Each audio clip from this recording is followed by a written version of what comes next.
ak toto zverejním, tak toto video je pre všetkých, ktorí majú teraz ťažké obdobie alebo nejaké problémy alebo tieto srandy. Makám jak pes posledných 5 mesiacov. Stále nie som nejak tam, kde by som chcel byť. Všetko mám pocit, že čím ďalej, tým viac ťažšie. Koncom roka 2022 sa mi viac menej začalo dariť. Z YouTube som mal proste, že 1200 čistom výplatu, môj kanál rástol extrémne, fakt, že vyzeralo to super a nerobil som vtedy obsah na takej úrovni, ako robím teraz.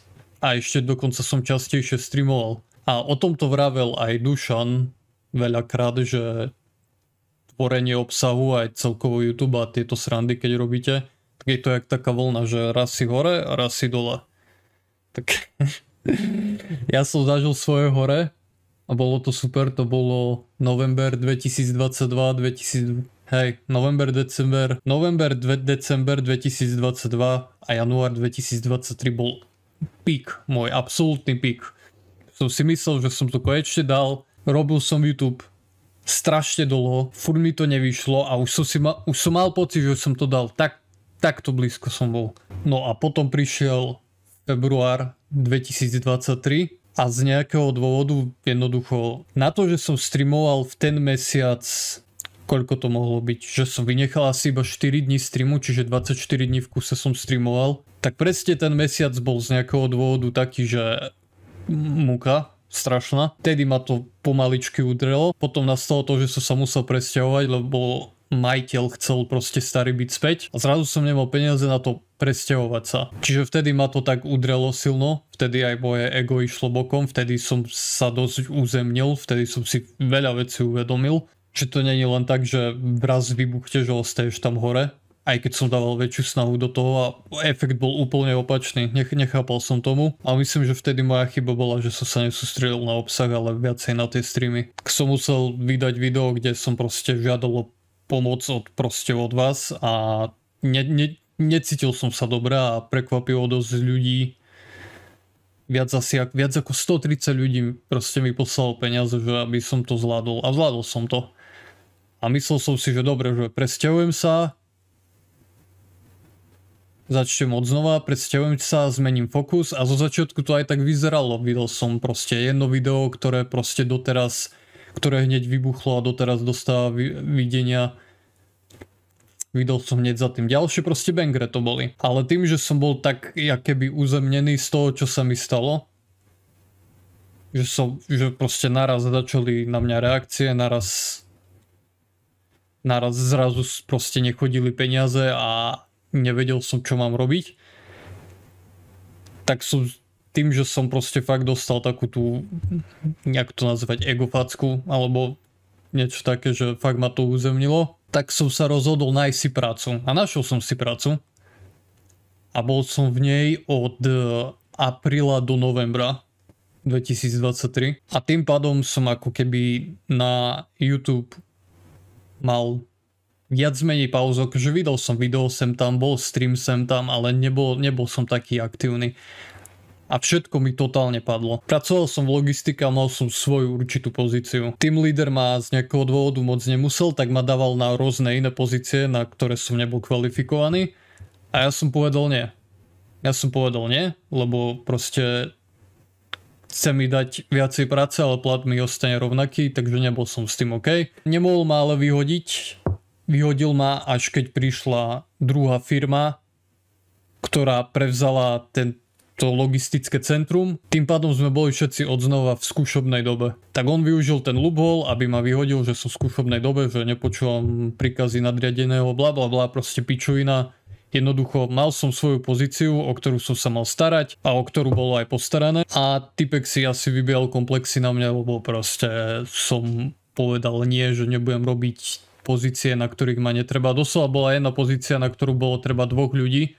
Prišiel som tam, nebola tam žiadna práca a tí ľudia, čo boli na tej pozícii, tak oni sedeli a ja som pracoval za nich a potom som mal ešte robiť svoju robotu a to malo byť v pohode, hej. Proste povedal som nie, typek ma za toto vyhodil, OK. A celkom sa mi uľavilo, lebo vtedy som si uvedomil, že fakt, že YouTube je niečo, čo chcem robiť 100%. Vždy to tak bolo, ale vždy ma niekto alebo niečo smerovalo, že nie, nerob to, choď iným smerom. No a v novembri, keď sa toto stalo, tak som si povedal, dobre, idem 100% do toho, vymyslím niečo, začnem na to makať. Vy, čo vás sledujete dlhšie, tak viete, že môj prvý výbuch bol kvôli Naruto videám a vtedy vyšlo Naruto Storm Collections. To bolo po 7 rokoch nová Naruto hra konečne. Tak som si povedal, že OK, že možno sa mi pošťastí, uvidíme ako to pôjde, blablabla. Začal som streamovať, začal som robiť content. Fakt, že som s radosťou vstával z postele, že dobre, toto bude ono. Nebolo to na takej úrovni, jak som si to predstavoval. A tak som sa rozhodol zmeniť druh obsahu, ktorý robím. Začal som robiť viacej dokumentárne videá, začal som viacej fakt, že sadnúť si za to, dať divakom čo najviac hodnoty a proste premakať to, prestrihať to a aby si ten divák to video užil čo najviac, aby aj z toho niečo mal. Nielen, že proste hráme videohry, ale jednoducho veci, o ktoré som sa zaujímal, aby som ich podal v takom smere, aby to malo čo najviac hodnotu a aby si to vedel aj obyčajný človek, ktorý sa do toho nerozumie pozrieť. To bol môj fokus. A tie videá začali ísť, ale potom začali skapínať zase. A keď sa pozriem na zahraničie a tam to vybuchuje a tuto nič a potom si človek pozrie nejakú influencerskú dramu, že nejaká čajka sa rozíde s typkom, lebo jebala s iným typkom a zrazu to má 1 milión, tak ťa to troška nasere, že som si proste sadol za to, zrobil som svoj research, napísal som to, učil som sa nový druh strihu, učil som sa všetko som sa musel ako keby odznova naučiť, aby som sa zlepšil. A stále to nejak nestačí. Fakt, že od toho pointu, od nového roka 2023 som myslel, že už všetko bude OK, ale fakt, že všetko mi ide takto dole. A aj keď sa viacej snažím, aj keď som sa zlepšil vo všetkom, som pracovitejší, som efektívnejší, lebo rok 2022 bol pre mňa fakt ťažký. A potom som to konečne dal a teraz idem zase proste dole a som z toho taký, že neviem, čo mám robiť už. Nehovorím to v takom zúfalom zmysle, ale viem, že veľa z vás určite si tým prešlo, že robíte najviac, ak sa dá a furt to nestačí. A si hovoríš prečo.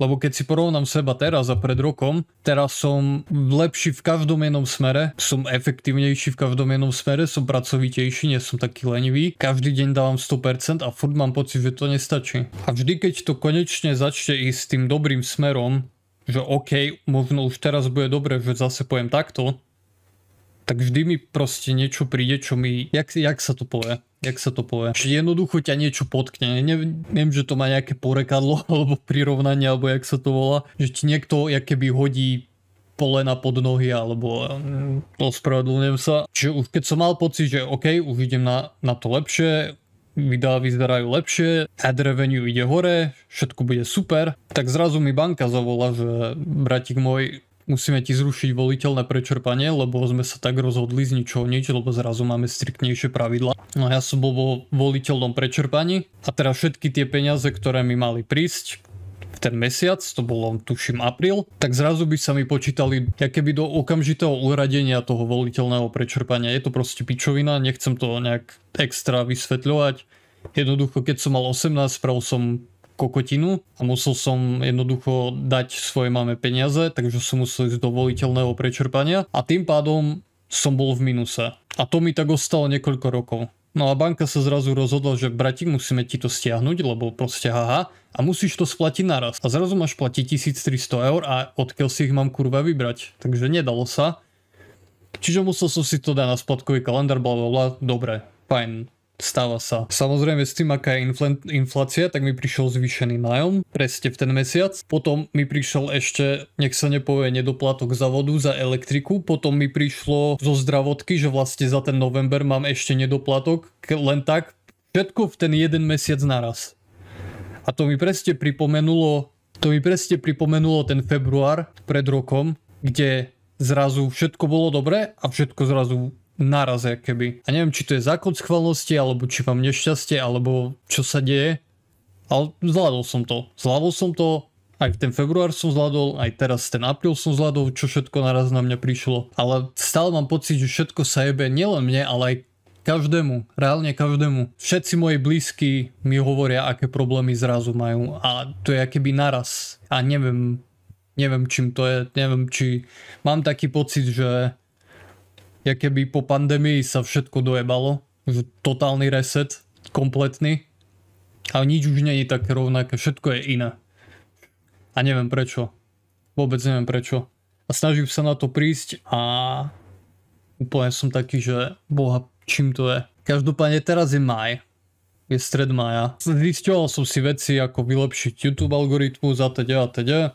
Mal som proste shorty, mal som videá, ktoré nerobili tak dobre, že dobre, však dám ich privátne. Omylom som spravil chybu, lebo som si myslel, že tá kategória, kde sú shorty a kliknem, že zobrať všetky videá, chcel som ich dať súkromná.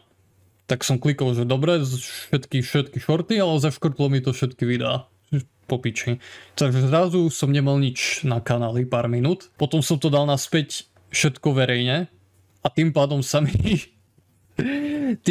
každý jeden livestream za rok 2023, každé jedno členské video, každý jeden short náraz išiel public a iba som videl, jak tí ľudia klikajú na tie notifikácie a kúkajú staré livestreamy.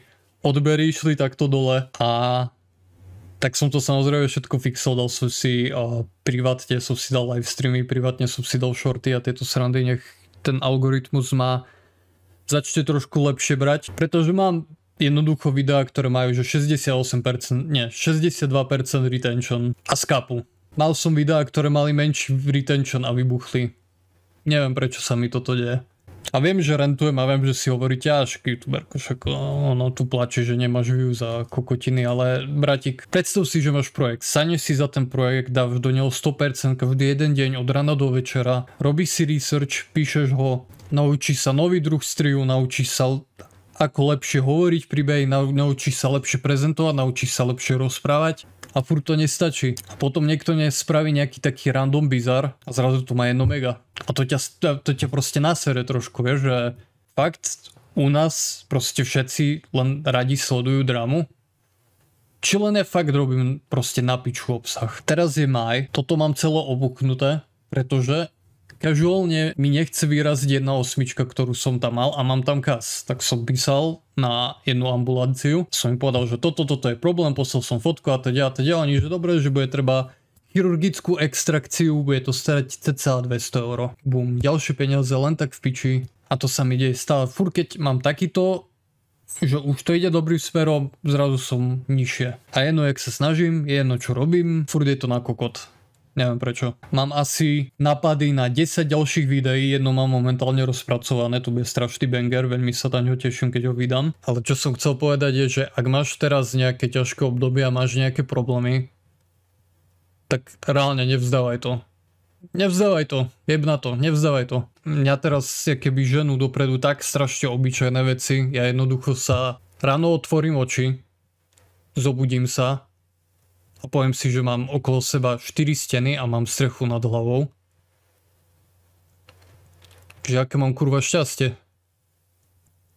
Lebo viem, že teraz niekde v nejakej časti sveta nejakému decku pristala raketa do bytovky a teraz nemá nohy a zomrela mu rodina a ja som proste reálne a ja som spal bez toho, aby som proste prišiel o život. Vstanem, idem si napustiť vodu a som taký, že ja mám reálne prístup k čistej vode, ktorú môžem piť.